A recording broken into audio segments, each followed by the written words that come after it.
Folks, welcome into the show. It is Thursday, April 5th, 2018, 10 a.m. Eastern Time. Welcome into the right side of campus, presented by the good people at sportsbookreview.com. I'll be your host today, Donnie Rightside, along with my partner in crime, the big man on campus, Jeff Nadu, fresh off a long flight from where? I guess where'd you fly out of, Jeff? Austin, was it that you flew out of, or did you fly to San Antonio?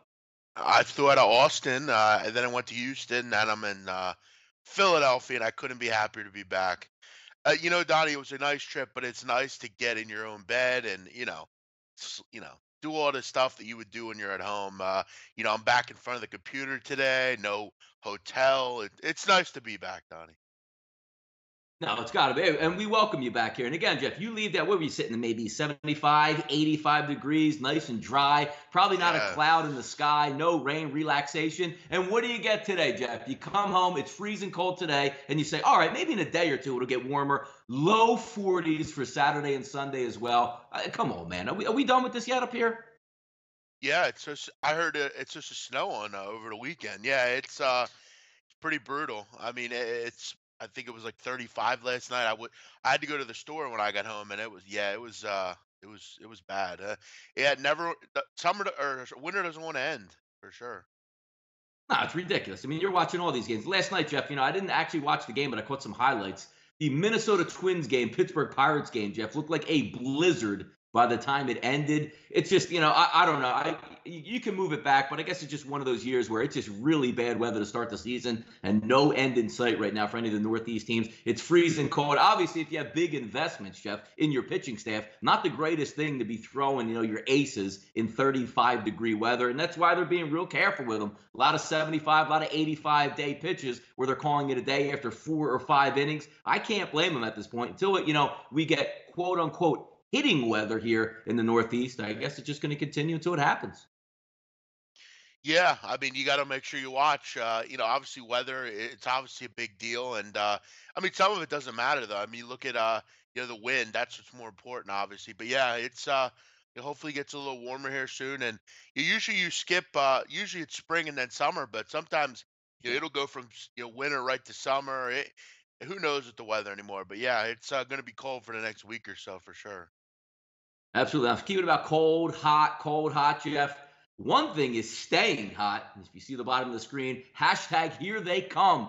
12 straight wins, Jeff. I believe the first time since sometime in the 90s, so about a 20-year stretch for the Philadelphia 76ers, doing this without Joel Embiid, Jeff. And last night broke a string of, an incredible run of almost 10 straight wins by double digits in that 12-game run. The Sixers surging, trying to get the 3 seed over the Cleveland Cavaliers, who, Jeff, they play tomorrow night in South Philadelphia. Yeah, what a big game for the Sixers. Obviously, no Joel Embiid. They've won 12 straight though, and they've also done it lately without Sarge. He didn't even make the trip last night, and what a nice win for the Sixers. Who shithead Stan Van Gundy was the leader of the pack. Trust the process is a joke. This is pathetic. Blah blah blah blah blah. But again, keep in mind the Sixers are 4-0 this year against Detroit. They go in and end the season for the Pistons. Bye bye Detroit.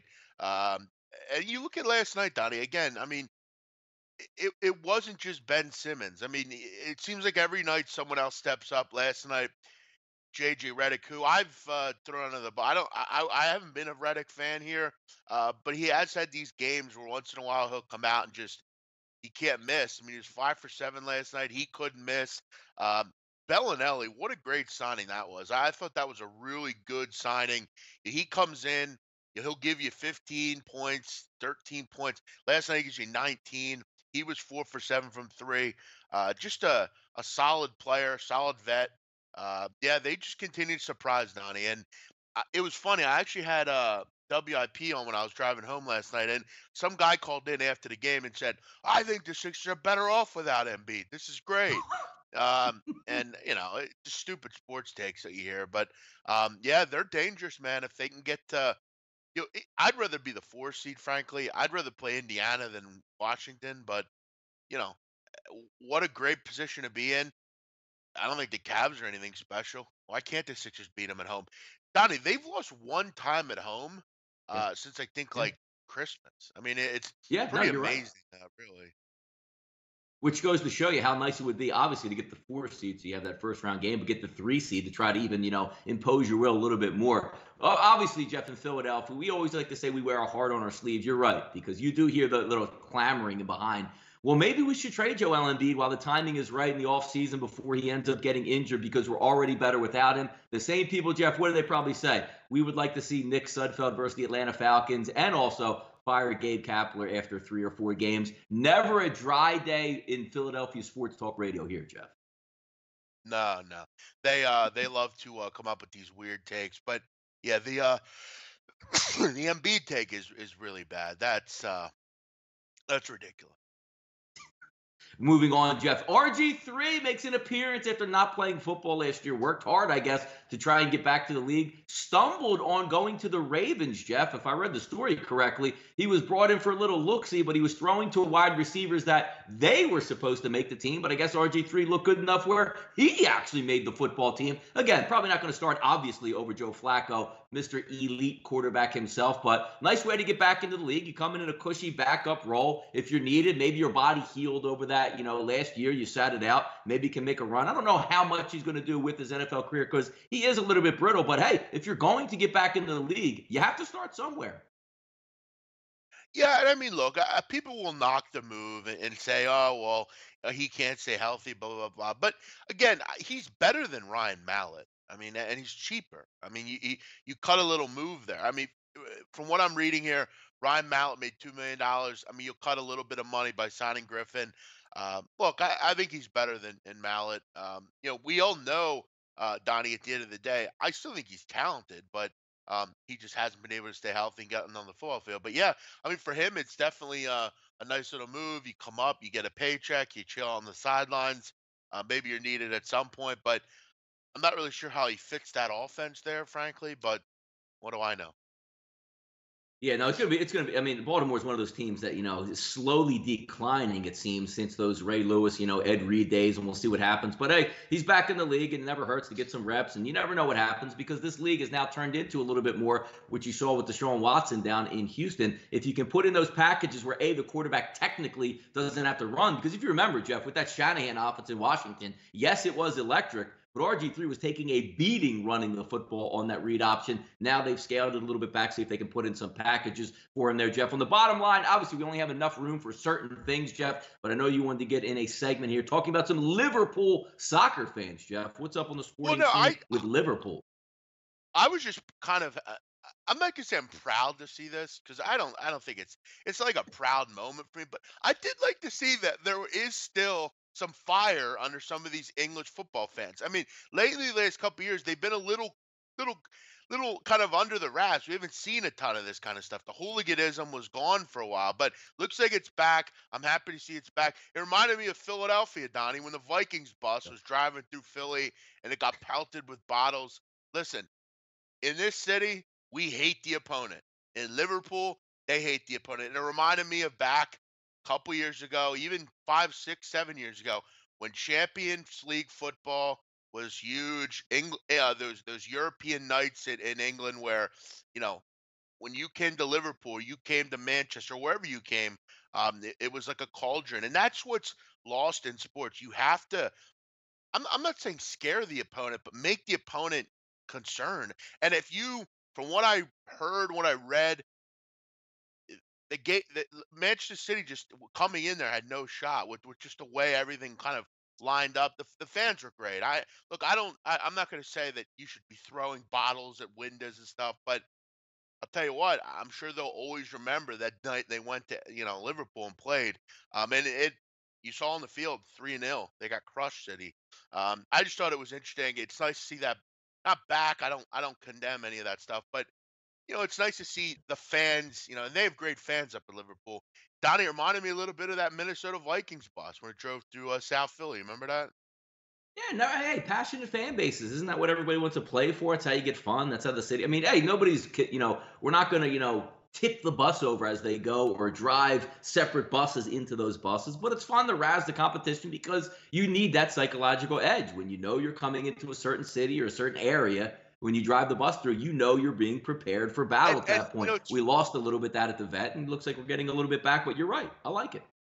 And what's funny about Donnie Rightside is he doesn't know anything about soccer, but he will say Nope. to me from time to time, go, "Yo, did you see what happened in Donnie?" You'll say it to me, so, "Yo, did you see what happened I in love like fans. Uruguay where, Yep. yeah, like they were, and that's Ooh, when it that's looks a like Jeff, when it looks like they literally set the stands on fire with flares and get yeah, wild, who doesn't like that? Who doesn't like the yeah, pageantry? great, it's great." Donnie, Von Miller's in a little trouble. What are we gonna? What's going on with him? Yeah, I saw the tagline come over. I had to do a little bit of reading up on it, Jeff. As we know with PETA, if you smashed a mosquito or if you drove into a butterfly or if you caught a carp or a sunny in your local lake, PETA's probably not going to be too happy with you if you put it on social media or show it anywhere. Von Miller with the hammerhead sharks. I'm assuming the shark didn't live, but PETA having a major problem with Von Miller. I guess it's not wearing fur coats this time around, Jeff, but catching a shark and, not putting it back in, I'm going to assume the ocean, and it probably died. They're not happy with Von Miller this morning, Jeff and PETA. Yeah, I mean, you got to basically see, if I guess it's illegal to harvest them in states that waters certain waters. I guess I don't know. I guess we have to read more into it and find out what happened here. But yeah, they're not happy. They said he might have killed it illegally. Um, Look, I mean, do I care? No, not really. I mean, I again, PETA seemingly cares about a lot of things that I don't care about. Yeah, I mean, what do I care about this? You know, Yeah, no, it was just. do you do you, do you care that he did this? I mean, it's like, I mean, you want to yeah, treat animals nice. Like I have a dog and a cat, and I well, of love them. course. But I don't know. Like I don't know. Maybe he caught it. Maybe it got a fish hook in its mouth, and they brought it up, and it died. Or maybe it hit the motor by accident. Well, I don't know the story of this. I'm pretty sure Von Miller didn't jump into the ocean, pick the hammerhead out, punch it 97 times, and then I don't know, hung it up like a beach ball on top of the fishing He's boat. I'm sure that fishing. didn't happen, but yeah, that's what I mean. Yeah. I mean, I mean, like, what do you? So, are you gonna be up in arms over every fisherman? He just happens to They be are. famous Jeff, and they posted it. actually are. Like, there's almost some things with PETA that comes out where they're not happy. Like, if you have a dog or a cat in your house, like, you should never have pets or be able to take care of a pet and you should just let them run wild. I mean, I get what they try to do. Nobody wants to see animal cruelty. I think we're all in agreement on that, right? But PETA sometimes goes a little bit overboard on what they actually care and don't care about. Look, there's no one that's probably more supportive of animals. I don't think there should be any hunting. I think zoos should be outlawed. I think, look, fish should be able to swim in their natural habitat, but there are people out there that fish. And look, fishing is important to our diets and eco. Think if we didn't fish, Donnie, how it would it be like? I mean, it'd be nuts. It's like if we didn't kill deer. I know killing deer is kind of fucked up, but I mean, we know they'd overrun the population. There's Yeah, too they would. many. We'd be running into them left and right. Um, but according to people here, you don't kill hammerhead sharks. Well, okay, I don't know. I can't comment on it, but to I'm me, gonna I say don't you don't really kill them care. on purpose. I think that's the point, right? Like, remember the Right? I don't dolphins, the think whole he. like the tuna nets where they used to catch the dolphins. Like, they made changes in that to affect it. I'm pretty sure like people aren't just going out netting thousands of dolphins anymore. Just saying, you know what, I'm gonna go out with a 12 gauge shotgun and pull up on a couple hammerhead sharks or something like that. Yeah, I don't think exactly. I think he was fishing and he caught a nice shark.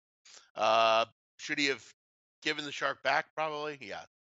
But we'll see what happens. We need more investigation, Donnie, into this. No, yeah, Jeff, huge erection says that hammerhead ate several innocent fish. Mr. Miller was extracting revenge for those innocent fish. If you have a good lawyer, Jeff, as we all know, and he does have money, you probably get away with that and make that a nice case. Good point. Yeah, right. Moving on, Jeff, final tidbit here on the Masters as I'm watching on my TV screen. We can't get enough of this, Jeff. 1042 tee time, four-time Masters champion. Tiger Woods takes the tee. Last time I checked on the updates, I haven't seen one in a while, but it looked like Old Man River, Vijay Singh, had a one-shot lead early. Nobody's really gotten off the tee, nobody's really teed off here of any importance just yet here, but the big boys start to come up, I guess, starting around that 10:30 range, which they're probably going off in just a few moments here, and then right through the afternoon. You get some good golf. I like Augusta. It's made for HDTV. It's a beautiful golf course. The one golf tournament I really care about, the other would be the U.S. Open, which is fun. Any other golf tournament I really don't care about, but it's fun to watch the Masters for me. The opening of the spring season, the decompression, Jeff, of NCAA basketball heading into baseball. It's a nice little refuge here. Sort of starts the spring off for me. one of my favorite movie lines, and if you can tell me what this movie is, then you win. Uh, Golf requires goofy pants and a fat ass. Talk to my neighbor, the Ooh, a accountant, fat about ass. Does your that mean jazz. women? Is that women we're talking Nah, it's about? from a Nice. movie. It's from a movie. If you guys know what movie I'm talking about, I'm sure many will know right away. It was just funny in the movie because if you know that movie, you'll know why he said that. But no, he basically was saying that if you're an arrogant dickhead if you play golf, basically.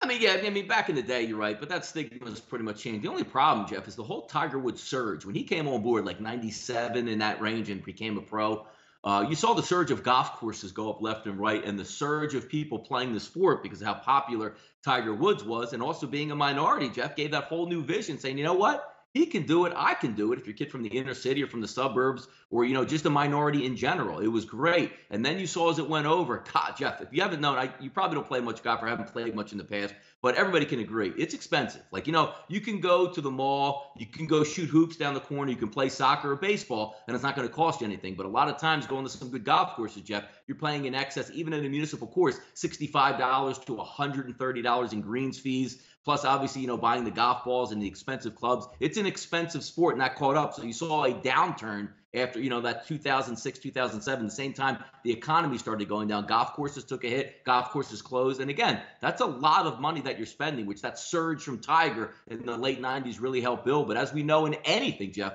bubbles happen. You get that build up, you're going to have to come back down on the come down. You saw a lot of these club companies close up shop and not even offer services for golf anymore. But hey, Tiger Woods is back. Maybe get a little bit of surge. Economy's doing a little bit better. You never know. Yeah, hey, listen, I'm not a golf guy, but I hope you all enjoy the golf today. I will be interested to see how Tiger does. So I hope he wins. So I can shut Donnie Rightside up. But Donnie, we have one more bow to put on basketball, and we didn't get to talk about this the other day, so I No. felt like we'd throw this in today and kind of have a little discussion on it with Dante DiVincenzo and these tweets. Donnie, I mean, the kid's 14 years old, for Christ's sakes. I mean, Exactly. we all say things probably that we didn't mean, quoting Meek Mill. And look, do I understand why he put on Twitter that he enjoys certain sexual experiences? No, I don't. But he was a kid. He's a kid that just had a great game. It's a shame that this is what we had to talk about yesterday. And I actually saw Stephen A. Smith and all these other Yep. idiots talking about this. And some of them shredded the guy. Some of them didn't. I didn't hear what Stephen A. said, but like Whitlock was talking about, and he agreed with DiVincenzo. He's a kid. He blah blah Yep. blah blah. But yeah, I mean, a sad story after what a great performance.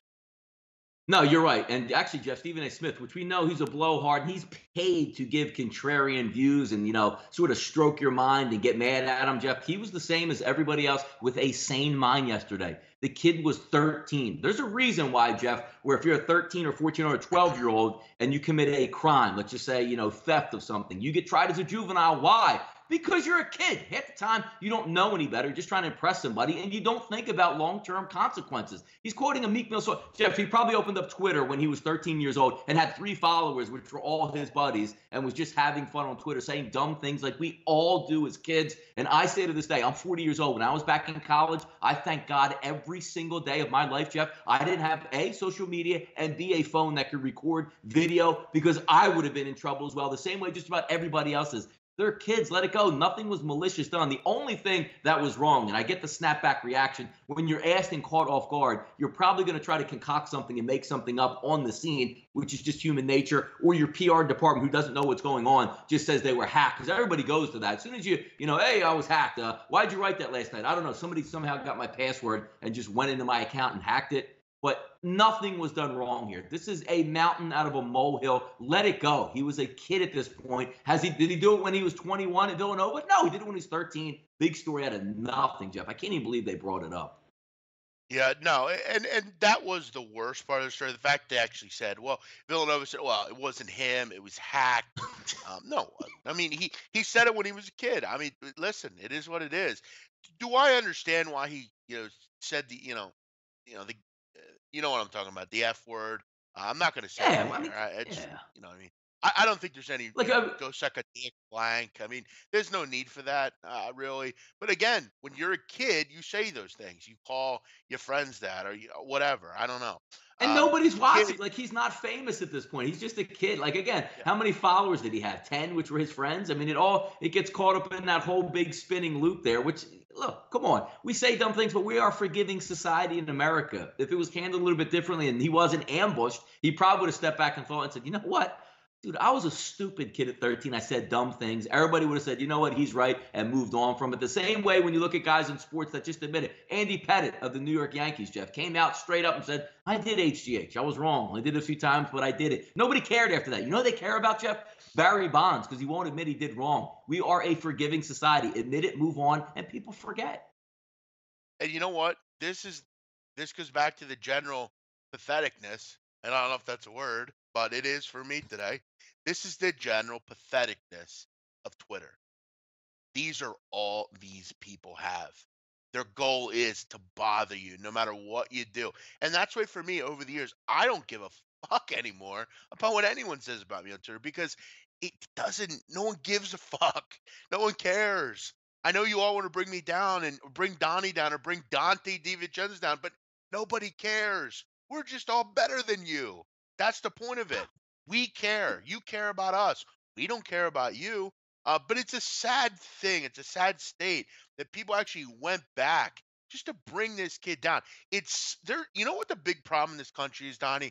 The jealousy factor. So many people are so envious of everyone else. Envy is such a sick, sad thing. Envy. That word envy, Donnie. Envy. You're envious of everyone else because you're either too stupid or not talented enough, or you don't care enough, or you're too lazy. You want to go out and you want people to care about you, go out and do something that matters instead of living off everybody else, bringing people down after they do something good. It's a crab in a barrel theory, Donnie. It's a hood Mhm. thing. It's been around for years. People are petty. That's a great point, Jordan Kovacs. People care. They're envious. They want to be you. And if you're not talking about you, you're not doing it right. So anymore, Donnie, what do I care? Say what you want about me. And good for Dante, Say love. but not good for Dante because he didn't admit, yeah, I did that. What's up? He did. Yeah, imagine That you was said, "Yeah, I love Meek Mill. It was a great song. I wrote about it, and I don't regret it at all." People are like, you know what? yeah. Respect. Moving on. But yeah, the cover, Jeff, as they say, the cover up always, Jeff, worse than the original crime. Yes, correct. You should have just said, yeah, you know what? It was me. I was 13. I know you It's a probably, fly what lyric, about man. you? Yeah.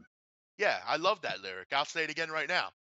Shitting on the, like I'm Derrick Rose. Um, but but yeah, I mean, hey, listen, and look, he's from Delaware. Being from Delaware is like being from Delaware County. I mean, it's like being Yeah, from Philly. Like you're right. It's like a suburb of. It's almost like a suburb of Philadelphia. Yes, correct. everybody loves Meek Mill. By the way, free Meek Mill.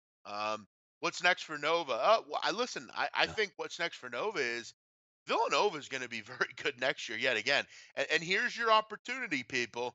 Betting Villanova now. This is going to be the best price you're going to get on them. I think what they're 7-1, Donnie. Mhm. I think going forward, I don't think Jalen Brunson will leave. I don't really see the reasoning for why you would leave if you're Jalen Brunson. Why not keep building your dynasty? You got one more year. Um, you're going to go second round. I mean, you're not going to get big time money. Um, you're going to get DiVincenzo back. Mikal Bridges will probably leave, but I'd imagine Amari Spellman will be back. All the Pascal will be back. Pascal's a junior, right, Donnie? Do you know offhand? I believe so. Yes, you would be correct. So I mean, you look at this roster, and that's what's so impressive, Donnie, about Jay. I mean, he does it with.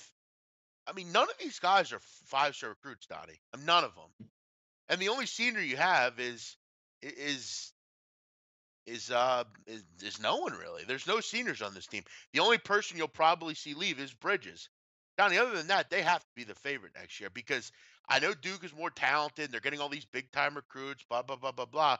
But I'll tell you what, there's two things about Villanova: the experience and cohesion, and then Jay Wright's going to bring in Javon Quirley, who's one of the better, the top 15 recruit. He's going to bring him in as well. I love Villanova. I'd bet them again right now and just let that sit for a year. Yeah, Jeff, you know what's interesting? I'm glad we're bringing this up because, yes, you're correct. There are no seniors on that Villanova team. Now, here's the interesting thing that we're starting to see now. If I'm an NBA player, I want to get to the NBA, and I'm specifically looking, Jeff, at like first and second year players in college basketball, right? In order to get into the NBA, how many teams? Is it 30 teams in the NBA, Jeff? Yeah, around that 30, 30, let's 31. let's let's say 30 teams in the NBA, right? Those first 30 teams that select in the first round, that's guaranteed money in the NBA. Like if you're drafted 17th overall, Jeff, it's a 4-year contract, I believe, with a 5-year option that the team has. But the first 4 years are 100% guaranteed. You are going to be enough probably to be in the NBA, and you made it. Now there are a lot of buffs in there, but 4 years, I think anybody would sign up for making. Let's just say if you're the 15th pick, 4 years, and you pick up a guaranteed like $13 million that you're going to make, plus shoe deals and endorsements on top of that. Here's what the interesting part is, Jeff, and I saw it yesterday. I want to get your take on this. Duval leaves Duke, and I see it come up on the ticker. He's the 50th ranked player, but he's going pro now. I highly doubt, Jeff, that he had enough credits in year one at Duke to get a Duke, full, obviously get a Duke scholarship diploma, excuse me, after 1 year. Now, I get you can play overseas. I get you can do all that, but isn't that always going to be there?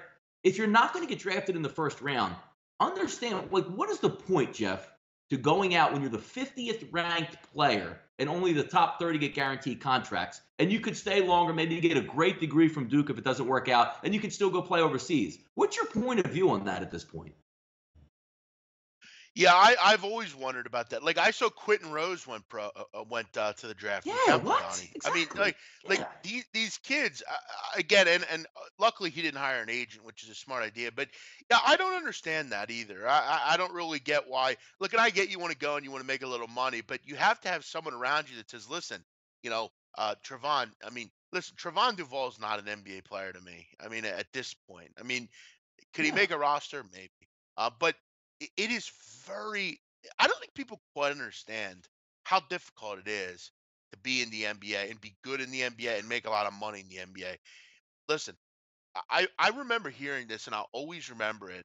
I watched a movie one time, Donnie, on this guy Lenny Cook. He was a guy that came up with LeBron and Carmelo and Amari Stoudemire, and he was Yes, I saw better it. than Yes, all of good them. one. Yeah, better. Yep. He's better than all of them. Yeah, many people said, if he would have made the NBA, he probably would have been one of the greats. I mean, he was that good.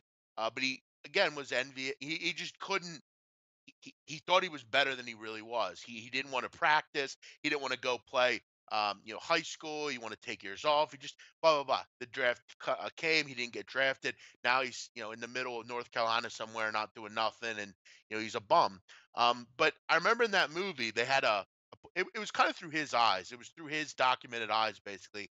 And I remember they had him sitting in a gym. There were like 400 other kids that were just like him, and there was a speaker up there, and he was talking about how much money you make. So let's say you make $3 million.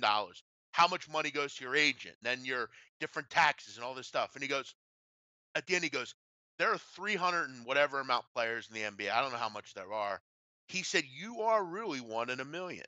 That you are one in a million. You're one of the 400 best players in the world, and you're here. Now, could you go over to Europe and make money? Sure. Could you go over here and make money? Sure. But this is the highest pinnacle. And these kids, I don't know who's advising them. Maybe it's their mother saying, "Hey, listen, go. You're better, baby. You're better than that. You go. You be a top 20 pick." The truth is, moms can say all they want. They can gas you up. They can tell you you're the best, and every mom does that. At the end of the day, you got to get real with stuff. He is not a top 20 pick, and he's not going to get paid like it. It's sad that so many kids aren't guided the right way and fail. Because no offense to Trayvon Duvall, he will fail, fall through the cracks of the D League, and before we know it, he'll be over in Bulgaria playing basketball, and he'll be a nobody. Go back to Duke for another year. These kids, and I've made it clear, I'm not. I don't think you should make a kid go to college. If he's good enough to go to the NBA, you should let him. But also, if he's not good enough, he should be smart enough to say, you know what, I'm going to come back. I'm going to learn from one of the best coaches ever. I'm going to be on this. I'm thinking about next year. You go to Duke. You're number one. You're going to have all this talent around you. You get better. You become one of the better players in that team. I don't understand it. I don't know who's advising these kids. There needs to be some sort of somebody step up and say, we're going to create a company where we're going to advise these kids on what to do and be real with them. We're not going to sugarcoat shit. I don't get it either. Yeah, you know what's interesting too is, and again, I come with the different angle, which I don't fault kid. Let's just say Duval Jeff was a junior, and let's just say Quentin Rose already got his degree from Temple. It's like, you know what? I don't know if my game can go to the next level. I think I need to be a professional, but if it doesn't work out, I have my degree to fall back on. I'll be fine for the rest of my life. This is exactly what I'm trying to do. I never fault those kids at all. It's the one and dones or the, after year two where it's saying like, hey, you're there. Use that to your advantage. Get your degree, move on, because if basketball doesn't work out, which in a lot of these instances, Jeff, it doesn't, you can always fall back and get a great job and use that networking there. And especially being at Duke, if Duvall leaves there with a degree at Duke, his life is set. You can get a job anywhere you want with that Duke degree. That's the only thing that gets on my nerves because they have a great chance to do it. And again, if you are going to be like, you know who left, Jeff? Lonnie Walker. Good move. Staying at Miami can only hurt your draft stock. You are a guaranteed pick in the first round. That's a great move for him and his family and his future because if it doesn't work out, Jeff, what's the worst case he has? 15 million bucks after his pocket by the time he's 25 years old. That's a good move. Do I have a problem with, you like if Trevor Duvall decides, okay, I'm gonna go to the draft, I'm gonna see what they say. If they don't say well, I'm gonna go back. Did he hire an agent, Donnie? Do you know offhand? Duval, I do not know if he hired an agent. No. I mean, because that would be honestly important, if he hired an agent. Because if he didn't, then he can come back, which would obviously make this conversation on him null and void. But yeah, I really hope he didn't hire an agent because that would be a big mistake from him. And you know what's fucked up by the agents? The agents are going to say, "Hey, listen, Trayvon, I don't think you should Yeah. do this." They're going to say, "Oh yeah, let's, dude, you're good enough. Let's do this." I don't understand why they sugarcoat you because at the end of the day, they're just wasting their time, them really, aren't they? If you're an agent and you say to Trayvon Duvall, "Hey, listen, I'm going to represent you. We're going to get you in the top 20." Well, no, you're not. You're not going to make him a top 20 player. And you're just going to waste your time anyway because he's going to go be the 50th pick, not going to make a ton of money anyway. So, I don't really understand what you're trying to do here if you're an agent. Why are you adding to this? I don't know that I understand I that. guess you're But trying to hit a lottery ticket. Like maybe I'll pick him up and maybe he does get drafted 29th overall and look at the genius in there. What a worst case scenario, Jeff. They just place him overseas and the agent's still going to get a cut of his money from being overseas as well. They're just looking for that added angle. But I'm pretty sure like the big time agents, like the Rich Pauls, of the world that can really hone in, they're not wasting their time. They're looking at the I top mean, 10 the picks last saying, thing you deserve to be in the NBA. and the last thing I'll say on this is, listen, you can go to college and be just a regular dude and smash a ton of chicks, have a great time, party. I mean, could you imagine being a top tier basketball player at like think if you're like Michael Porter at Missouri. I mean, he Yeah. could pick Yep. any broad he wants. He lives for free. He doesn't got to worry about shit. He just plays basketball. Yeah, Doesn't he's have got to go basket to. exactly. He's going to basket weaving class. Like, you know what I mean? Hey, you have a nine I o'clock mean, dance class and not worried about it. And then once the second semester starts, Jeff, you don't even go yeah, to class. I would literally milk that for all it's worth.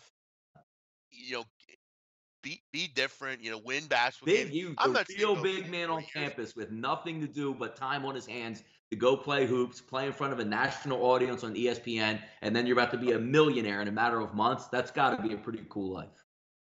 No, I agree. Donnie, let's move on to baseball. Yep. We could talk about this forever, I'm sure, but Yes, we can. let's move on to baseball. What do we got? What did we see yesterday? Because we did see some interesting things yesterday that I'd like to chat about.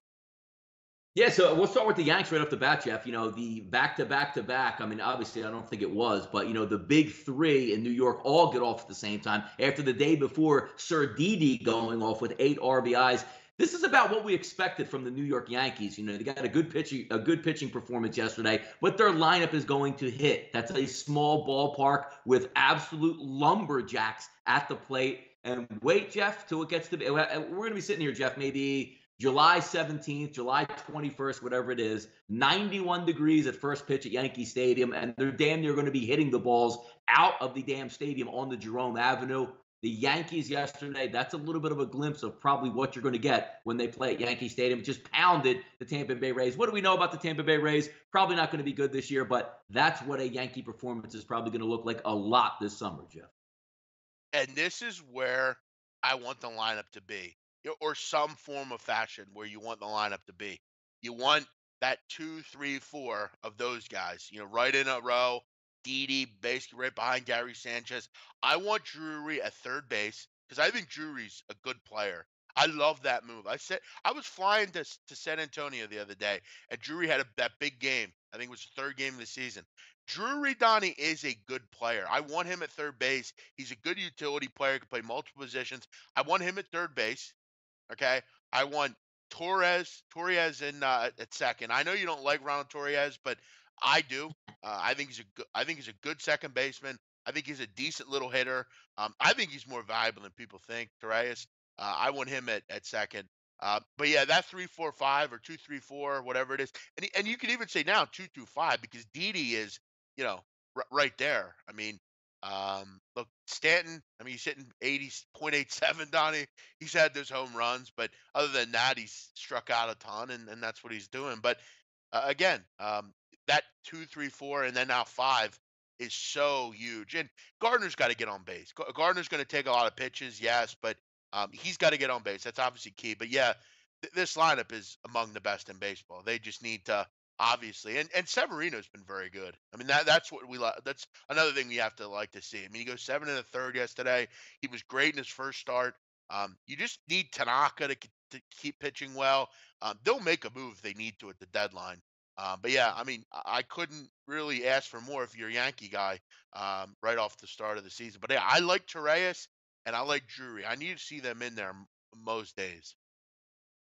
Yeah, we'll drive about 15 miles, Jeff, from Yankee Stadium over to Flushing, Queens, where we take a look at those Philadelphia Phillies who can't hit their way out of a paper bag right now. Last 2 days get good pitching performances, but I do want to bring this up. Look, it's cold. Some teams in Major League Baseball aren't hitting at this point. I get that. You're not playing in ideal conditions and facing, guys like Thor and Matt Harvey when he's on. Not the easiest task. But the problem I have right now, Jeff, with the Philadelphia Phillies, and if anybody watched the game, which I had to use my wife's Facebook account. Somebody had to actually send me a link for me to actually get on the website, but that's another issue for another Jesus Christ, day. Donnie. Just hit the fucking watch button, man.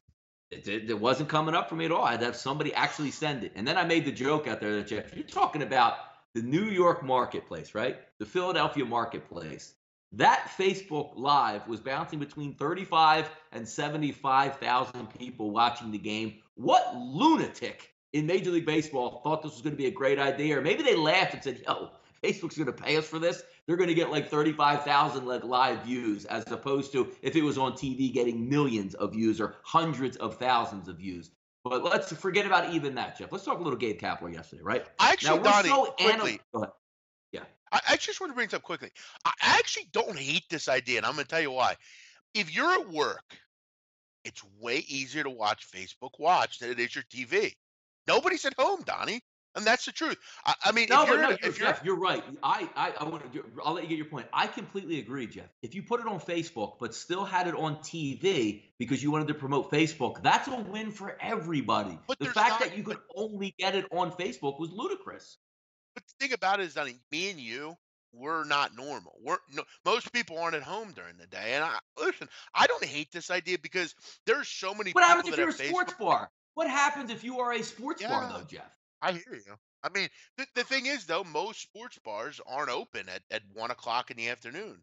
Or going to have open all over the place at 1 o'clock. Yes, okay, I'm not saying the whole point of most people aren't going to be there. But you're right. I think like a place like, I don't know, if you have a local bar that serves, like the bar we were at, Southtown. I mean, Southtown 101. Maybe they have a lunch crowd, and it'd be nice to have the game on for people like that. I hear you. I don't know. I guess the money's there at Facebook Live. Facebook Live's decent. There's always good games in there. I know, a lot of the time, and maybe in certain situations, Donnie, where there's other things on, and they want to use it as a third marketplace. But yeah, listen. The Phillies are in deep shit, if you ask me, because their manager doesn't know what he's doing. He has no idea what he's doing, and he has no one to blame. They have no one to blame but themselves for this. Gabe Kapler he's never managed. I don't understand why teams do this. Donnie, we had a call. I was on with Blackjack last night. There was a caller that called in about he had an issue with Aaron Boone as well, and asked why the Yankees went that way with Aaron Boone when they could have went other ways with Willie Randolph or whoever, who at least had experience and he'd been a manager. And his point was, what did Brett Boone or Aaron Boone ever do to warrant being a manager? And I brought up, well, he did have it in his bloodlines. His father was a manager. He's paid, he's played high level baseball. And the caller said, well, yeah, but his father wasn't any good as a manager. And, it's you really have much more experience than Gabe Kapler. And I said, you know what? You're right. I mean, other than Gabe Kapler's several years in the pros, I mean, what is he? He has zero expertise at this. I just don't understand where the Phillies. I don't know what they saw here. I don't get it. I guess the whole stupid analytic thing, but analytics doesn't tell you, that you need to let a pitcher warm up. Analytics just give you numbers and spit out numbers for everything. No, you're so right about that because like, is there anything wrong with like an old school, new school approach? No. Like, why can't you have the old sage manager that's been around the block at 50 years old, maybe doesn't know that much about analytics, but your right hand man as your bench coach is a real analytics guy, and you can bounce topics off each other. Why would you have the guy actually making the shots, not used to it? Getting back to yesterday, Jeff, there was a 2-2 game, first and third with 2 outs, I believe, it was either the bottom of the 6th or bottom of the 7th inning. Analytics told the Philadelphia Phillies to play the right fielder, Jeff, at like 200 feet for Ahmad Rosario, but there was 2 outs. So were you worried about a blue pit? Okay, maybe a run scores. Ahmad Rosario, Jeff, lines a ball that was just like a can of corn that didn't even make the warning track, but went in for a triple because the right fielder, due to analytics, was supposed to be playing at 200 feet instead of like a normal depth of 250. It was egregious and cost them the game again. I understand analytics. I understand a forward approach of what makes sense strategically, but sometimes common sense has to take over with 2 outs, play in normal depth. You catch that ball, it's 2-2. You might even win the game, right? Yeah, I mean, listen, it's multiple things with this guy. I mean, he's just. You would hope he gets it straightened out early in the season and figures it out, and he probably will. But um, I don't know. He seems to me to be an all bark, no bite kind of guy. Donnie, let's skip our recap and just go into today's games. Obviously, we only have about 50 minutes here, and we had some other things we were talking about. Let's get into some of the games today, Donnie. We'll try to give a decent opinion on some of these. Where are we going first? Yeah, got a good one here, Jeff, to start the day. A lot of afternoon baseball, Jeff. Looks like we have 1, 2, 3, 4, 5, 6, 7 games. They're going to start 4:10 or earlier, so we can have some action here, along with going over the Masters that's on TV. Also, 9:51, 9:52, Jeff. Great pitching matchup here in the NL East. You're going to have DeGrom and Strasburg going at it. 61% of those tickets going to back the home team, Washington Nationals, fresh after getting spanked up by the Atlanta Braves yesterday. Line opened up at 150 and 160 respectively in some outlets. 155, 150. So it's coming down just a little bit in one spot, rising a little bit, Jeff, in the other spots. So some good two-way action, and that's 74% of the money here. Washington at home, I believe this is it is their home opener here, going versus New York. New York traveling down to play. I haven't checked the weather conditions, which I'm going to look right now while we're here live. Looks like, hey, there you go, cool weather, 45 degrees. Yeah. So, I mean, it's not 35 degrees, so go ahead. No, yeah, you're totally right. I think it's obviously important to obviously keep in mind great matchup here pitching wise. Listen, I got to tell you, Donnie, I think there's a little value in taking the Mets here. I mean, I think with this price on DeGrom, I have to maybe look towards the Mets. We do have to keep in mind this is the Mets' first road trip of the season, but they're hitting, Donnie. This team is hitting well so far to start the season. Pitching's been fantastic. DeGrom was very good in his first start against St. Louis. I only gave up a run over 5 2/3. I don't hate this play. Maybe a first 5, something like that, plus a half. You'll probably get minus 115 or so on that, or plus a half. I kind of like DeGrom here, first 5. I could see a situation where they could get to Strasburg a little bit. I think the under is obviously worth the look as well. Wind is blowing, I think, east to west, if I'm correct. But the wind will die down. Winds are dying down here along the East Coast, which is obviously good. It was real windy yesterday, but I don't hate the Mets in this spot, Donnie. I mean, they're playing pretty well right now. A lineup starting to produce a bit. I do want to see a little bit more into the pitching and exactly how they are against Strasburg. But both these guys have good numbers against the opponents. This could be a low scoring, 3-2 type of baseball game, but maybe look towards a first 5 because we do know bullpens can struggle. But 2 pretty solid pens here. I don't hate the Mets here though in this spot. Pretty good value on DeGrom, Don. No, anytime you get a guy like DeGrom, I think that's good value there. Especially, we'll see what comes out with Strasburg. The only interesting angle in this game for me, Jeff, is when you look at the under 7, of what it opened up 7.5 and then just dropped to 7. I agree that it's cold weather. The only problem I have early in the season with that is when you get these cold weather games, teams again that I talked to open the show are more likely to pull their star pitchers out than leave them in for like a 100 pitch effort, especially how important both of these guys are for the remainder of the season. So if they get a little bit of trouble or maybe only throw 75 pitches or 80 pitches through 5 innings, you're going to lean on that bullpen. We both know, Jeff, Washington can hit the baseball. The Mets have opened the season decent hitting the baseball. That 7's tough because, as we say all last summer, Jeff, all you need is 3-3, and you have at least a push in your back pocket. On the cover, on the surface, Jeff, under looks like a nice play, but with these cold weather conditions, how long are you letting these hammers go? One thing you got to like about DeGrom, though, he doesn't give up a ton of home runs. The Mets don't hit a lot of home runs either. Donnie, what I will say though on this game, I mean, the Mets are a team that I mean, you look at their rotation. I think the rotation is the best in baseball. I really do. I think 1 to 4. I think there's no one better. I mean, can you name a team better rotation wise than them? I mean, if Matt Harvey can pitch like this, I mean, and again, I know it's only one start, but Syndergaard, Degrom, Harvey is we're back to the O's of a couple years ago where they were the best rotation in baseball. You're right. I mean, I guess if you can just limit home runs in this game, the Mets aren't going to hit any.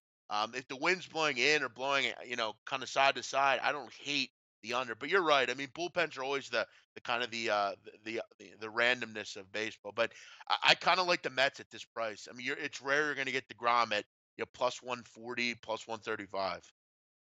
Yeah, nice matchup here, Jeff. A little bit later on tonight, 961, 962. Chicago Cubs and the Milwaukee Brewers in the domes. Not going to have any issues there with freezing cold weather or wind, so it should be some good hitting conditions. Lester and Suter, the battle of two lefties here, opened up, Jeff. Pinnacle 129, now dropped to 113 in the favor of the Cubs. 135, Chris opens up. That's down to 113. Some nice movement there. Now, yesterday, I got banged over the head because I had two dogs yesterday that were in a dog fight and both laid down. This is one of those games, Jeff, that I'll lean towards Milwaukee in this one because I like the line movement. I like the ticket count at 33%. And the Brewers always a live dog at home. We'll see what we get out of Lester. I know he wasn't happy with his first start of the season. Maybe he bounces back here.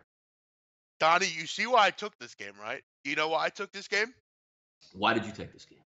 Because I love Milwaukee here. I agree Yeah, there with you go. Listen, two games for the Cubs against lefties, hitting 172. This is something they struggled with last year. It's just something this team struggles with, lefties. And Brent Suter last year, Donnie, was very good against the Cubs in certain starts. 2 starts, 12 and a third. He gave up 1 earned run, no home runs, 1 walk. He was fantastic against the Cubs last year. John Lester, I think is starting to totally regress his career. I think he's getting to the point of no return.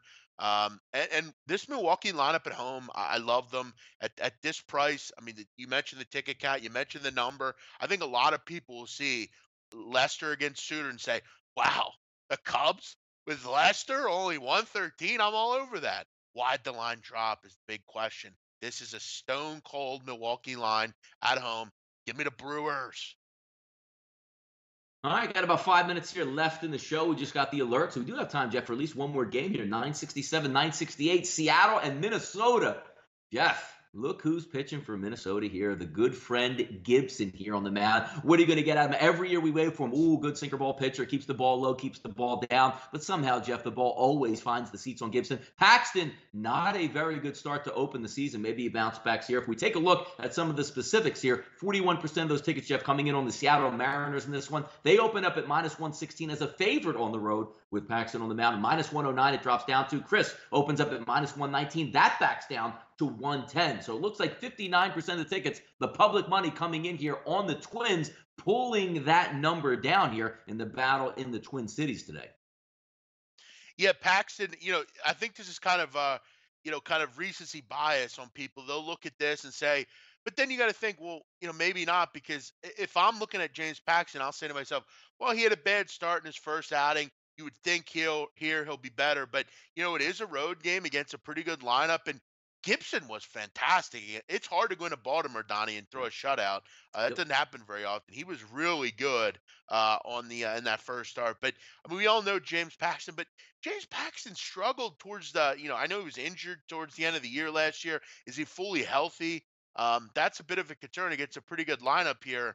Um, I think a lot of people will say, well, Paxton didn't pitch well in his first outing. He'll be back tonight. I think sharp money or smart money has to be on Minnesota here, Donnie. If I'm looking at this one, I think Gibson. You kind of maybe just ride Gibson. And ride the team at home. I don't love Seattle's lineup. I think they're good. They're not great. I And like the Cruz on the Twins lineup a DL lot too more. early, Jeff. So already a big guy out of that Yeah, lineup in the 4 hole with yeah. Cruz. So yeah, you're right. You're getting him. I I definitely lean Minnesota. I think a lot of people, and you also make the case of, well, I mean, whenever you can get Paxton at 110, that's probably a good look. But we have to remember he did not pitch at the end of the season. He was injured. He already didn't start out well, and against an Oakland team that's not particularly good lineup wise. I mean, yeah, I kind of lean Minnesota here. And by the way, just we like to give PSAs out here, Jeff, each day. Get used to these prices here in the AL East. If we take a look at 963, 964, Jeff, Tampa Bay and Boston, minus 250 at Chris right now is a price that you're going to pay for Boston. Let's flip it over to the Bronx, Jeff. Baltimore and the New York Yankees, Cashner and Tanaka, opening up here around that 250 range as well. This is going to be a normal circumstance when these bad teams are playing on the road at what's supposedly, obviously, Boston and the Yankees being a much, much better team, which they are. It's a lot of -1.5s, but again, what value are we really getting? Do you think they can blow them out? Yes, but you're going to be looking at having to cover 2 runs, Jeff, just to get something around even as a price range. I'm going to enjoy the whole summer, Jeff, when I say yes. Give me that check mark winner. Yankees money line -250, but come on, man. Yeah, I'll tell you what, and I'm not saying I'm betting this, but I took the Giants the first game of the season against the Dodgers. I don't hate the Orioles today at a big price. Listen, I still am not ready to say the Orioles are dead and buried as far as my capping thoughts. I have been burned on them, and maybe they're not as good as I'm thinking that they are. But They I did play think with that Houston, lineup, though. I mean, that's a tough. Yeah. right, right, and again, I mean, the thought of Andrew Kashner in the Bronx against the Yankees literally makes me want to throw up. But I literally, Donnie, will have to say, I think 8.5 is worth an over here. I think the Yankees will hit Kashner. I think the Yankees with Tanaka, I think he'll give up a run or two. I think this game could go over, and I don't hate taking Baltimore. I think if you throughout the year, Donnie, just take like these big underdogs. I'm not saying I'm going to take the Rays today, but maybe pick one or two a week out. You're not going to get hurt. I mean, and when you're going to catch, you're going to make 2, 3 units on them. That it's going to kind of make sense for you. I like the Orioles a bit today. I might take a little shot with them against, but it does make me sick that I'm going to have to back Andrew Kashner in the Bronx against that lineup. All right, folks, we're just about out of time here for the right side of campus for Thursday, April 5th, 2018. Masters is upon us. I'm going to take some time today to sit back and enjoy, but also we have some day baseball. Hopefully we'll be able to get some fades and keep it moving along. Thanks for tuning in. I was your host today, Donnie Rightside, with my partner in Hey, crime, Donnie. Jeff Nadu. Yes. Yeah, just wanted to throw something out quick. I don't like to interrupt at the end, but we'll be on tonight, 4 o'clock. Me, Natalie, Flash, Alex from Need for Tips, Premier League punters. We'll look over the European or English card this week. Not a lot of time left. Donnie, I think I'm up like 30 units on the Premier League show this year. Make sure you tune in. A lot of good stuff going on over there. So follow SPR on at SPRpicks.com. You'll see a schedule on the side where all the shows start. So make sure you check that out. Donnie, great show today. Thanks, man. Peace. Have a good afternoon, folks. We'll be back tomorrow.